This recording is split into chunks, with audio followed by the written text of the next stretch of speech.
Olá, amigos, a paz do Senhor. Dando sequência à nossa série Milagres de Jesus, hoje vamos falar da cura de um jovem possesso. Esse texto está em Marcos capítulo 9, versículos 14 a 29, em Mateus capítulo 17, versículos 14 a 21 e em Lucas capítulo 9, versículos 37 a 43. E o texto diz o seguinte: quando eles se aproximaram dos discípulos, viram numerosa multidão ao redor e que os escribas discutiam com eles. E logo toda a multidão, ao ver Jesus, tomada de surpresa, correu para ele e o saudava. Então ele interpelou os escribas: que é que discutias com eles? E um, dentre a multidão, respondeu: Mestre, trouxe-te o meu filho, possesso de um espírito mudo. E este, onde quer que o apanha, lança-o por terra, e ele espuma, rilha os dentes e vai definhando. Roguei a teus discípulos que o expelissem, e eles não puderam. Então Jesus lhes disse: ó geração incrédula, até quando estarei convosco? Até quando vos sofrerei? Trazei-mo. E trouxeram-lhe. Quando ele viu a Jesus, o espírito imediatamente o agitou com violência, e caindo ele por terra, revolvia-se espumando. Perguntou Jesus ao pai do menino: há quanto tempo isso lhe sucede? Desde a infância, respondeu, e muitas vezes o tem lançado no fogo e na água para o matar. Mas se tu podes alguma coisa, tem compaixão de nós e ajuda-nos. Ao que lhe respondeu Jesus: se podes, tudo é possível ao que crê. E imediatamente o pai do menino exclamou com lágrimas: eu creio. Ajuda-me na minha falta de fé.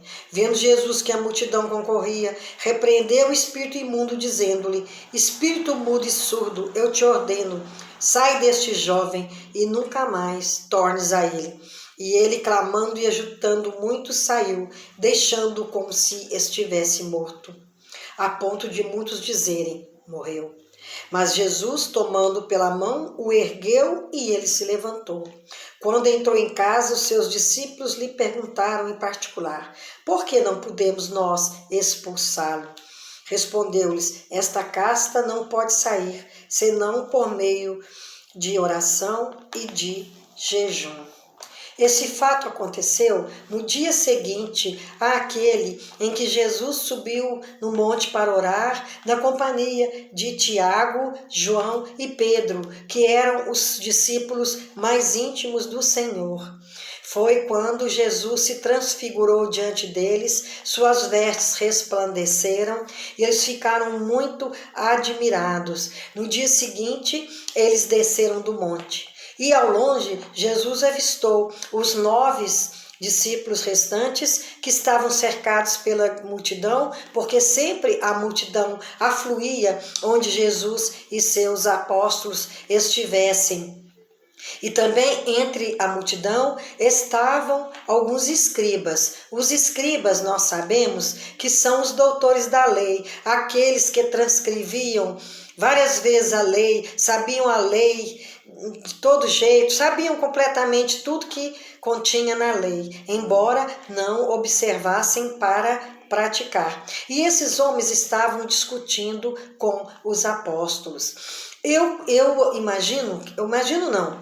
O que dá para deduzir aqui é que esse homem chegou com o menino para que os discípulos expulsassem o demônio que o fazia epilético, surdo e mudo. Então esse menino nunca falou, porque também ele não ouvia. E como ele tinha esse espírito de enfermidade, o Satanás jogava ele no chão, ele rilhava os dentes, ele às vezes jogava no fogo, jogava por terra, e esse menino quase morria. E ele devia sempre estar machucado, porque Satanás não tem piedade de ninguém. Ele quer destruir a pessoa, quer destruir a família.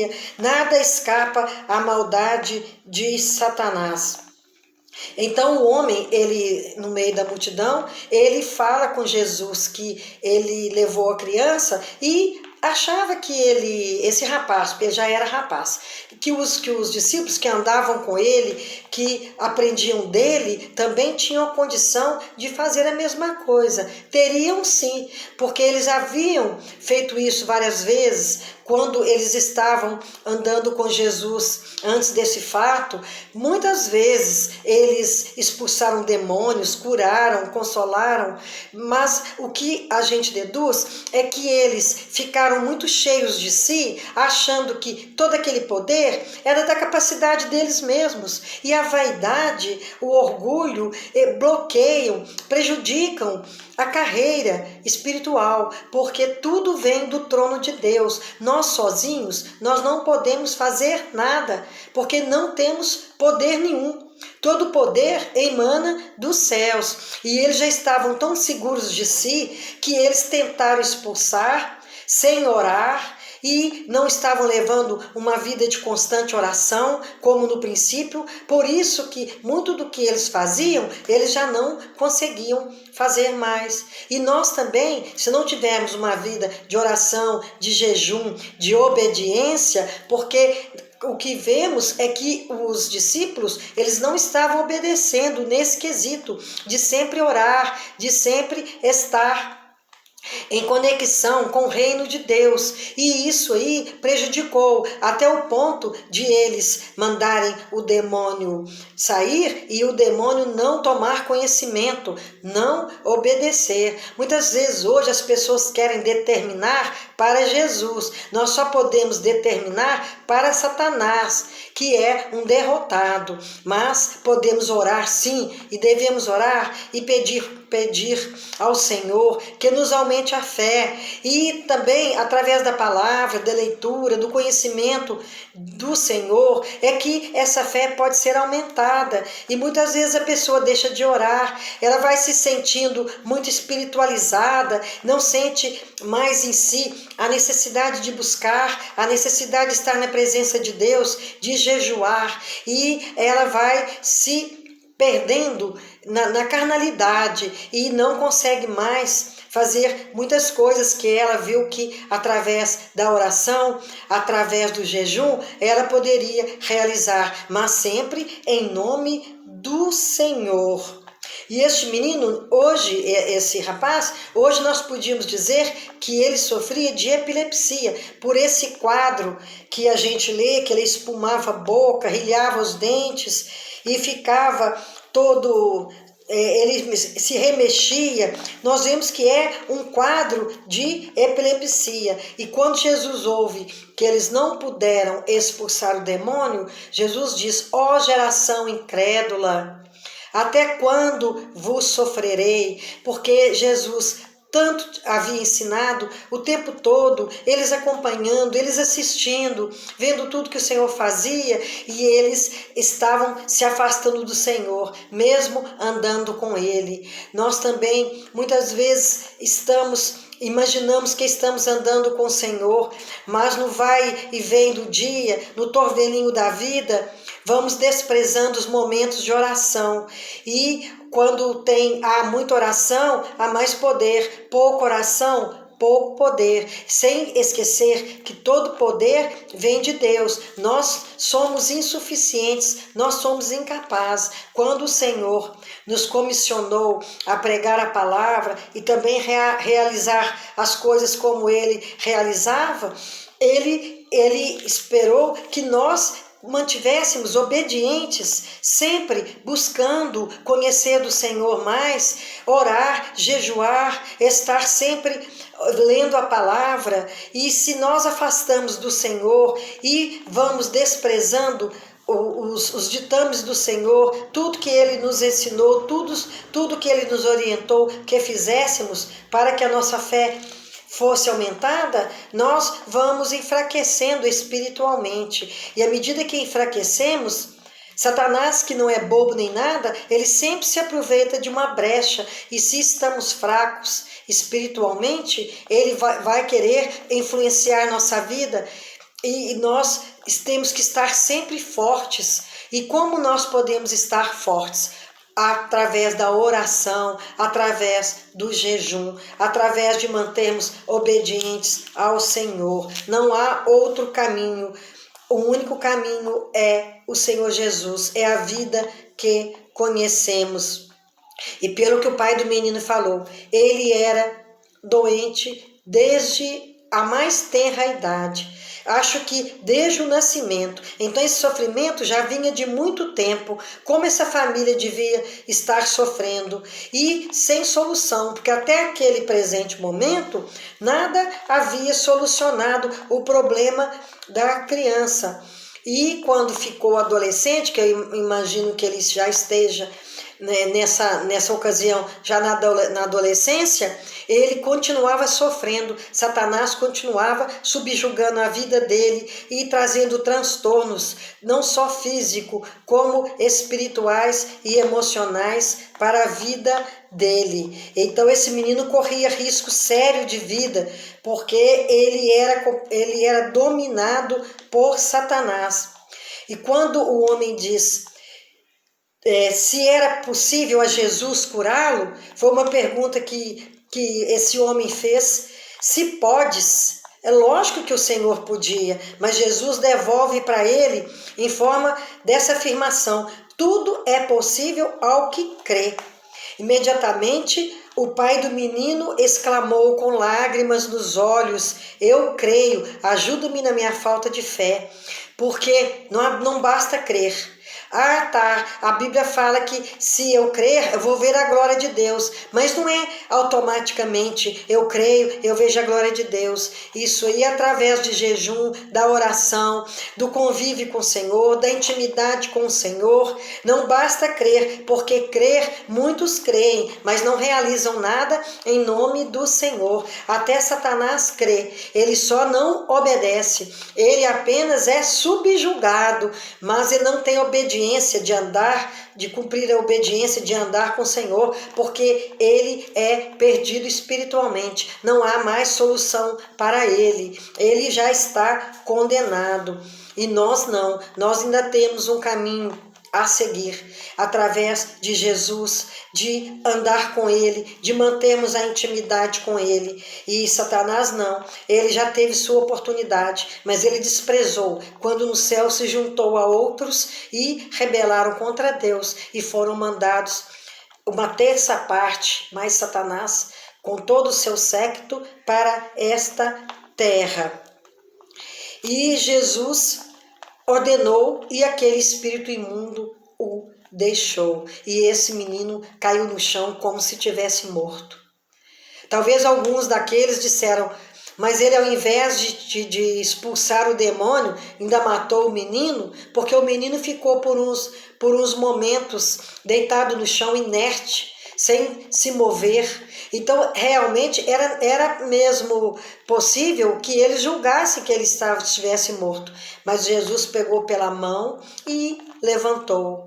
Também entre nós, muitos que aparentemente estão mortos, estão inertes espiritualmente, estão com sua fé limitada, com sua fé pequena, o Senhor pode levantar pela mão e essa pessoa erguer-se diante de Deus e ter sua fé aumentada, começar a viver uma vida rica espiritualmente, porque para Deus nada é impossível, como essa criança que o Senhor levantou, que o Senhor tirou daquela situação de penúria, sofrendo. Imagino em família o quanto que às vezes esse menino de uma hora para outra começava a praticar coisas terríveis que o demônio fazia-o praticar, e como a família devia sofrer, e como esse menino também sofria, porque demônio queria matá-lo, jogando na água, jogando por terra. Ele devia viver machucado, era uma vida triste. E nós também, quando estamos distantes de Deus, o demônio tenta dominar nossa vida, influenciar nossas atitudes, e ele joga para o chão, porque uma pessoa caída, ela muitas vezes não consegue nem olhar para o alto e buscar o socorro, buscar a mão do Senhor. E aqui há uma pergunta: por que os discípulos não conseguiram expulsar o demônio? É essa pergunta que eles fazem ao Senhor quando eles entram em casa. E o Senhor explica que essa casta de demônio só pode sair por meio de oração e de jejum. O que dá para entender que realmente os discípulos estavam afastados do Senhor, embora tão próximos, porque eles haviam expulsado demônios, eles haviam feito maravilhas através do nome de Jesus. E quando a pessoa envolve com a vaidade, com o orgulho, a queda é inevitável, a ruína é inevitável. É isso que aconteceu com eles, porque quando os 70 discípulos que o Senhor constituiu saíram pregando e curando e expulsando demônios, quando eles voltaram, eles estavam maravilhados e comentaram com Jesus que eles haviam feito todas essas maravilhas, mas o Senhor, em Lucas 10:20, diz para eles: não regozijeis porque os demônios lhes submetem, mas por ter os seus nomes escritos, arrolados no livro da vida. Isso é muito mais importante do que expulsar demônios, do que curar, porque essa vida é passageira e tudo que fazemos de maravilhas aqui que conseguimos fazer, não somos nós que fazemos, mas é o nome de Jesus que faz maravilhas. Por isso que sempre que pedirmos, sempre que clamarmos, nós temos que usar o nome de Jesus, porque nesse nome concentra-se todo o poder. Então essa vaidade, esse orgulho que dominou esses discípulos, nós devemos sempre orar ao Senhor para que não tome conta de nós, porque é do agrado de Satanás, é de agrado do demônio que nós nos tornemos orgulhosos, como Satanás. Ele esteve no céu, ele e suas hostes, e pelo orgulho de querer ser como Deus, eles foram arremessados para a terra. Então, a queda é normal, a queda é uma consequência daquele que se orgulha, daquele que ensoberbece. Por isso que o Senhor pregou a humildade. Temos que nos manter humildes, sabendo que toda obra é realizada por Deus. Ela tem que ser permitida dos céus. Nada fazemos sem a permissão do Senhor. Por isso que nós temos que nos manter humildes diante do Senhor, que só Ele é poderoso, só Ele é capaz de realizar tantas maravilhas. Então não podemos agir como os discípulos agiram, se sentindo mais importantes e se sentindo superiores aos demais, porque andavam com Jesus. Não basta andar com Jesus, se não submetermos à palavra, se não submetermos à sua vontade. Porque tudo é possível ao que crê. Por isso que o homem chorou quando ele disse, eu creio, porque ele pensou, eu creio, mas não foi suficiente. Aí ele apela para o Senhor e pede que o ajude na sua falta de fé. Nós também temos que pedir ao Senhor todos os dias que aumente a nossa fé, porque a fé, sendo do tamanho de um grão de mostarda, que é o menor dos grãos, se nós